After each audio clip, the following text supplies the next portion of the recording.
The high-end and iconic London department store Harrods has said it is utterly appalled by allegations of sexual abuse, including rape, perpetrated by its former owner, the late billionaire Mohamed Al-Fayed. More than 20 women who are former Harrods employees have accused Al-Fayed, who died last year at age 94, of sexually assaulting them, according to an in-depth BBC investigation. One woman said she was assaulted when she was 15 and Al-Fayed was 79. Harrods has acknowledged that Al-Fayed was intent on abusing his power wherever he operated. The alleged assaults are said to have taken place at a wide range of locations, including Al-Fayed's luxury apartment building in London, the Ritz Hotel in Paris, which Al-Fayed owned, and a Parisian villa, which he rented, called Villa Windsor, known for being the main residence of the Duke of Windsor, a former British king. Al-Fayed's son, Dodi Al-Fayed, died in 1997, along with Princess Diana, in a high-speed car crash in Paris.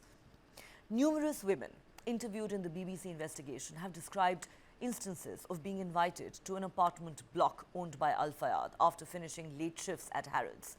They said they would be invited there under the pretense of safety, being allocated their own apartment to stay in to avoid travelling home late at night. Once there, the women said they would be called up to Al-Fayed's own apartment, where he would greet them in a silk robe and force himself onto them. At least 13 women have said they were sexually assaulted at Al-Fayed's apartment block, including 4 who said they were raped there. One woman, Sophia, said she was working at Harrods in the women's clothing department of the store when Al-Fayed approached her and offered her a job in his office. A few days after she started her new job, Sophia said Al-Fayed began to bear hug her, then try to kiss her, and in a separate incident, he invited her over to his London apartment, where she said he pushed her onto the sofa and then forced himself on top of her.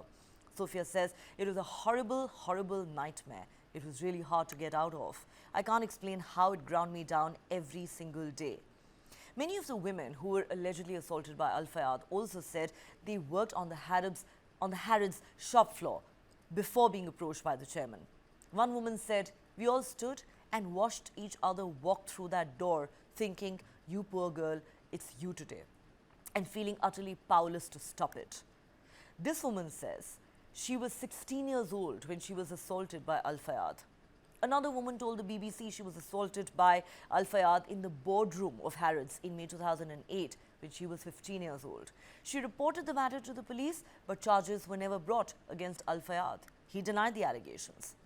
Former Harrods employees say Al-Fayed's treatment of women was known throughout the department store, with one former department manager saying it wasn't even a secret. Harrods has now apologized to victims in a statement, saying the Harrods of today is a very different organization from the one owned and controlled by Al-Fayed between 1985 and 2010. We are utterly appalled by the allegations of abuse perpetrated by Mohamed Al-Fayed. These were the actions of an individual who was intent on abusing his power wherever he operated, and we condemn it in the strongest terms. We also acknowledge that during this time as a business, we failed our employees who were his victims, and for this we sincerely apologize. Harrods has also said that last year, new information came to light about historic allegations of sexual abuse perpetrated by Al-Fayed. Since then, it has been our priority to settle claims in the quickest way possible, avoiding lengthy legal proceedings for the women involved. This process is still available for any current or former Harrods employee, the statement says.